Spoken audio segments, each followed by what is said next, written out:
So let's start with the AM news, and to our first story. Shop owners at Circle or Donna are counting their losses to the tune of thousands of cedis as 50 shops have been razed down by fire, which took the fire service more than 3 hours to tame. Frustrated eyewitnesses say the fire service failed to show up on time, the reason for the inferno affecting so many shops.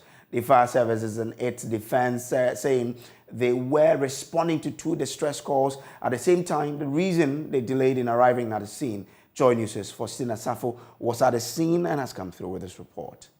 Well, it has taken the fire service close to 3 hours to douse the flames here at Circle or Donna. It's still yet to be determined the cause of the fire, but then we can see behind us quite a number of people gathered around in an effort to salvage their goods. Now we know that so far a number of shops have been burned down. The police is here trying to control the crowd to avoid them going in to try to salvage their goods. They're yet to give us an exact number, the number of shops affected. We'll be getting that shortly, but then we noticed that some individuals were helping the police as well as the fire service douse the flames. They've been around. Let's get closer to them and speak to them. Boss, what do you see? Me pacho, say me was secret happy. Na me some ton ade wo anim ha ya. Ti yet hono me yet say boys no wa chiri hono. Sha say fire nti e ro hye na ekohwe nti e ro hye ekohwe no. Ti na me gina hono na mehwe. Ana boys no mo no mo ye debate. Omo gina na we say oh yam fresh up no be shop na omo he de den she we inside hono. And be mu say omo fresh fire service. Ada say ko say ko mu bishop na ni no na say ko mu dum sa jacket wa na ye sa no. An happy sa. Ti na yam say like omo be so omo fresh fire service for no omo ba. Nti omo anya sa nti eja ne bofa akire hono. E na be ne fa akire oni na nti e fa akire oni na no. Ti ye be hu ase bia abene all market ni na neighbor until ye shall say amanfo phone shops ahihye wa ase ne amanfo enwoma ahye wa ha no enya asem ketwa ne kura de enya asem ketwa kura enwoma bebere na ahihye wa ase ahye pa.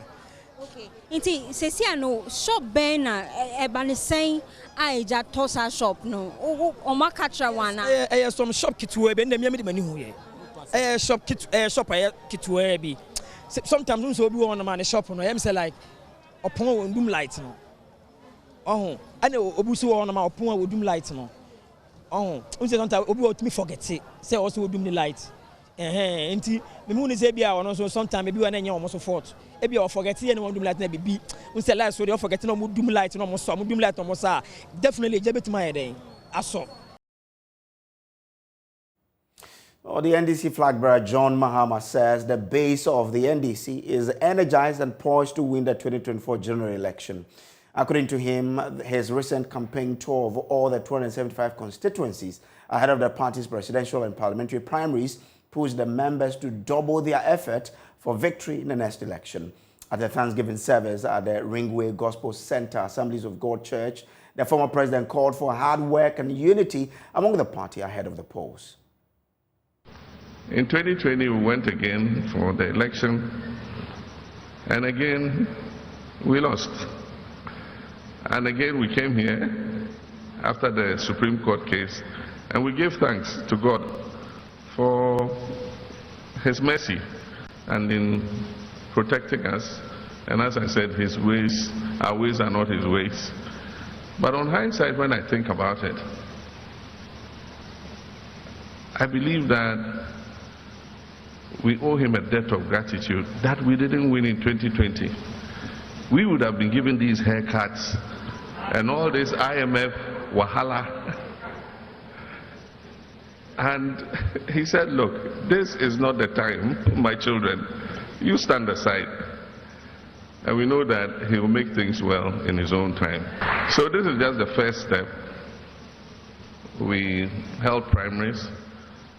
Many people had said, we don't need to waste resources so that we can apply those resources to the main election, and so I should be allowed to go unopposed and all that. And that's why when I gave my acceptance speech, I thanked my opponent, I thanked Dr. Dufo, and I thanked Mayor Kojo for participating in the primaries, even though Dr. Dufo withdrew at the last minute when he saw that, I mean, it was going to be a tsunami. So, but if he hadn't filed and he was unopposed, it would not have compelled us to do the rounds that we did. And when we did those rounds and I saw our delegates and the excitement and the passion with which they came to the events that we went to, I think that exercise in going round really helped the party, because it has shaken the base of the party and prepared the party and made it ready for what we're going to confront in 2024.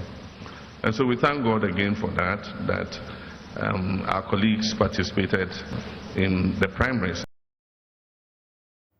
Acting Ashanti Presbytery Synod Moderator Reverend Samuel Senano Asieni says indiscipline among leaders and Ghanaians is the cause of the prolonged struggle against illegal mining. Illegal mining continues to devour arable land in Ghana despite intense effort to combat it. Reverend Asieni says the fight against the menace must begin with the people in authority. There's more in this report.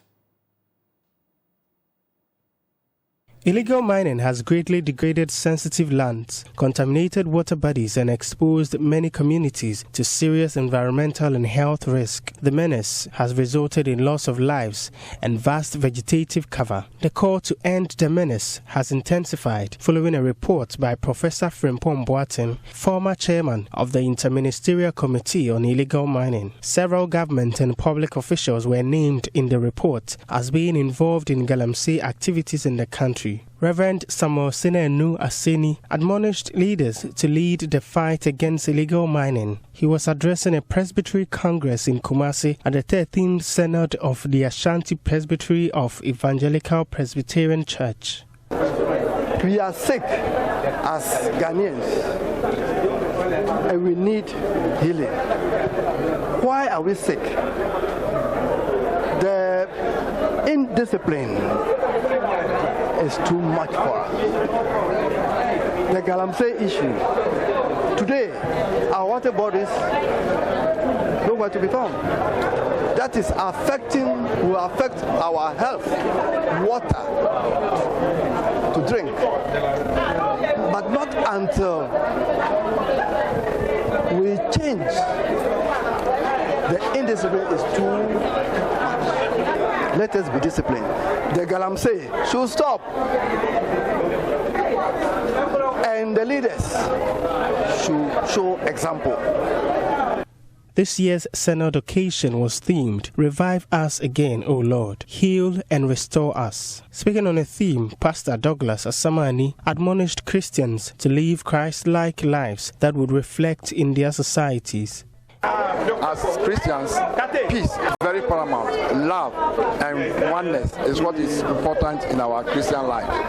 As I was saying this morning, we know that the fabric of society is broken down and the environment as well is also having a problem. As Christians, we must protect the environment against forest destruction and galamsey. We must build our nation on good principles of God, because He prepared the place for us to have a good life.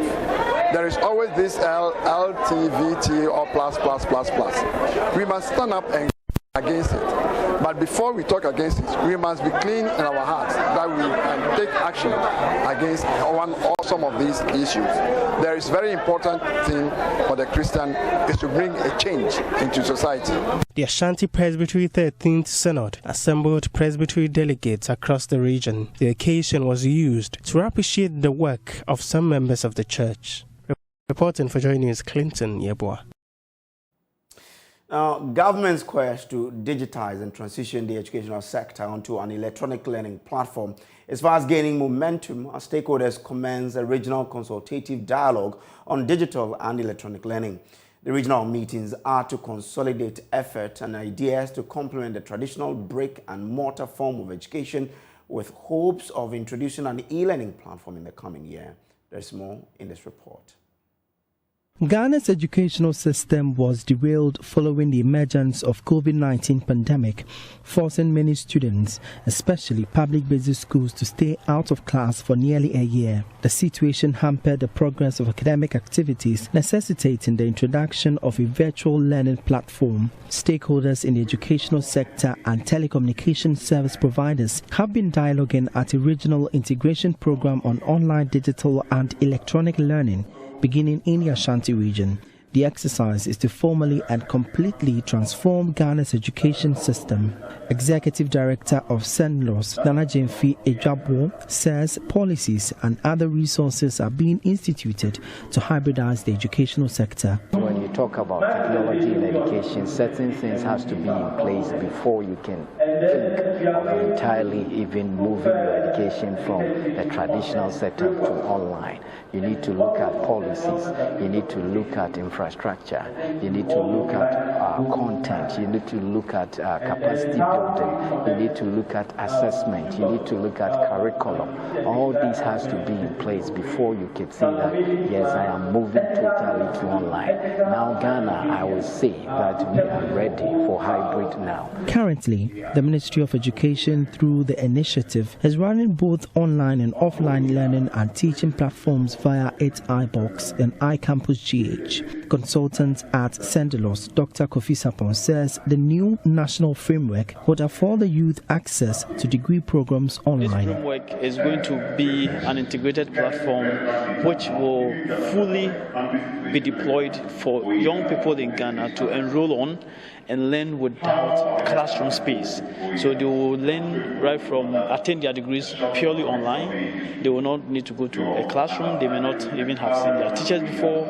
All what they are going to do, they are going to do their teaching, they are going to have their assessment, they are going to have their courses, everything fully integrated on the platform. Goal 4 of the Sustainable Development Goals provides an inclusive and equitable quality education and lifelong learning opportunities for all. UNESCO representative in Ghana, Abdul Rahman Diallo, assures of an all-inclusive e-learning policy. The objective is the inclusion, equity, inclusion for all, and all means for all. So whatever we develop at the global, national, or regional level is to ensure that each beneficiary's specificities are to be taken into account. So that's why within the framework also of the responses for ICT in education, we have to ensure that they are tailored products for disabled person.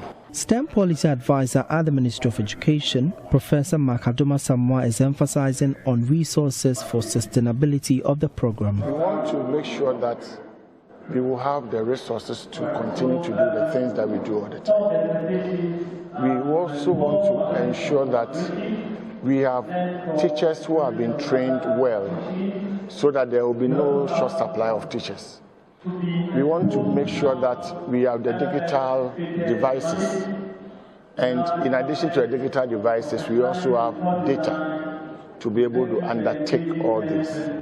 The national policy meeting is expected to be replicated across the 16 regions of the country. For Joy News, my name is Emmanuel Bright Kweku. Now, the Center for Indigenous Knowledge and Organizational Development, CICOD, has been organizing a workshop for peasant farmers and organizations in agroecology practice to deepen the understanding of the practice and address climate change in the transition ecological zone. Now, the program is aimed at creating awareness and strengthening collaboration among stakeholders, promoting agroecology, as well as building relationships and synergies for advocacy and influence policy at district and regional levels for a wider acceptance of the practice of to mitigate climate change. And Asabed has more in this report. Smallholder farmers are one of the most vulnerable groups to climate change. Yet, efforts to support farmers' adaptation are hindered by the lack of information on how they are experiencing and responding to climate change. Study has shown that climate change is already having significant adverse impacts on smallholder farmers across the country, and there is an urgent need for government, donors and practitioners to ramp up efforts to help smallholder farmers cope with existing climate impacts and build resilience to future changes. As a result, ActionAid, in partnership with the Center for Indigenous Knowledge and Organizational Development, CICOD, through its national agroecology movement, is pushing for the adoption of a climate-smart agriculture to help save the environment. Kwame Aframdentra is the Bono East Regional Programs Manager for ActionAid. Today's engagement is a platform of sharing experience. The successes our farmers are chalking from practicing agroecology as a sustainable way of doing agriculture. Now we have all the agri directors and we are showcasing whatever we are harvesting from the area. So they are also giving us policy perspective, what the government is also doing. So you can see at the background the discussions that they are having is to look at how we can fuse what the farmers are saying and what the as a ministry or as a department is also doing, so that qualitatively we can address issues of climate change. The annual meeting also seeks to bring together key stakeholders in the agri sector to share ideas and experiences on mitigating climate change. Head of programs for the southern sector at CICOD, Wilberforce Latte, says there is the need for a strong partnership between the formal and non-formal sectors to achieve this goal. I strongly believe that in any field, apart from agriculture, if we want to make any headway, we need to get the formal institutions and the non-formal or non-government institutions and government institutions working together, because we have the same client, that is the community. And basically that's what we're going to do. So though I must say that this meeting today has been very useful so far as I'm concerned, because I'm beginning to see that enthusiasm, in forging these partnerships. Boabi Adams is the Sunyani West District Director of Agriculture. He bemoans one of the biggest challenges facing smallholder farming, and this, according to him, is weed control. Today, as you've seen, most of the concerns shared by the participants have been how we will be able to control weeds in an organic food. That has been the greatest challenge to the development of organic agriculture. So I think meeting here, we are trying to find ways to see how we can partner, especially academic institutions, to see how best adequate research can go into finding ways in controlling waste in an organic food. Some of the participants lauded the organizers of the workshop and highlighted some of the challenges facing the sector. Grace Afra is a farmer and the president of the Banda Bao Smallholder Women's Farmers Association. She expressed worry at the lack of labor in the agri sector, with the youth migrating to the urban areas. Because of the labor, everybody is busy now. The youth who could have been helping us in that way for money, majority of them are living in cities now. So whose son will you get to go and be using the hoe and the cutlass every day? So that is our bigger challenge. Reporting for Joy News, Anas Sabit, Tichiman. Now, the Notre Dame Girls Senior High School is champions of the 2023 Onga Cook Art. Now, the Bono region-based school put up an impressive performance, leading the entire contest to beat Yas and Toa Girls, Apam SHS and Seshi Bakwai SHS. Joy Prime's Juan Manyaza has more in the following report.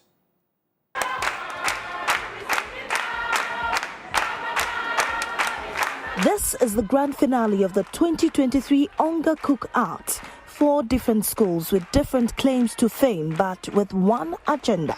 Seshi Bekwai SHS, Jasantua Girls SHS, Apam SHS, Notre Dame SHS. It's a battle of knowledge, skillful cooking and culinary art. The competing schools are poised to wow the judges with their Ongalicious meals.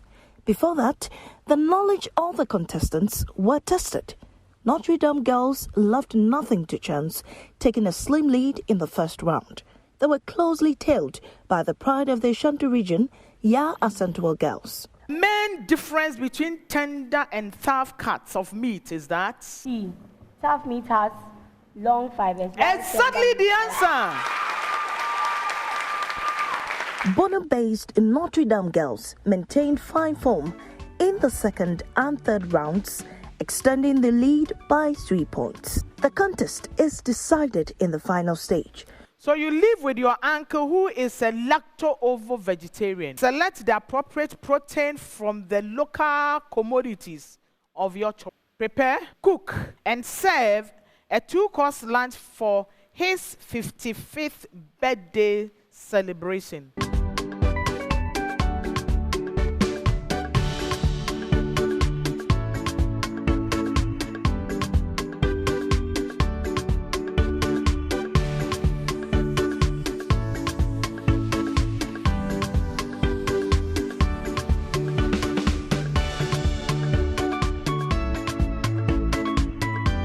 After an hour of endurance in the kitchen, the 4 meals were ready. Food is for vegetarian. It doesn't mean that you should cover the plates with a lot of vegetables. Knowing that cowbell has all the nutritional needs needed by our uncle, we decided to use cowbell instead of other products to suit his nutritional needs. Excellent. What do you mix inside to turn the color into brown? Take the agushi to prevent its rawness. And then we milled it. Yes. Excellent. That is how I want students to do. We decided to omit the egg because our uncle is 55-year-old and at that age, he doesn't need a lot of fat, which the egg yolk contains. So we decided to replace the protein in the egg with soya beans. The innovation is coming out. Unfortunately, Seshu Bekwai Senior High School and the Palm Senior High School could not up the game in the kitchen. The first position goes to Notre Dame. It was all excitement for Notre Dame Girls Senior High School as they clinched the grand prize. Oh, please let us see some smiles. Some smiles. So we prepared turmeric rice yam, onga soy delight, and for our dessert we did tiger nut surprise, and the dessert wowed the judges, and we did very well in our theoretical aspect. I think that's what pushed us a bit, and a little pinch of goodness from God. Yahweh, Yama, Yama, Yahweh. Notre Dame Girls Senior High School took home a cash prize of 20,000 Ghana cedis, a plaque, medals, kitchen essentials, and Onga products. Juan Nyame Manyaza's report.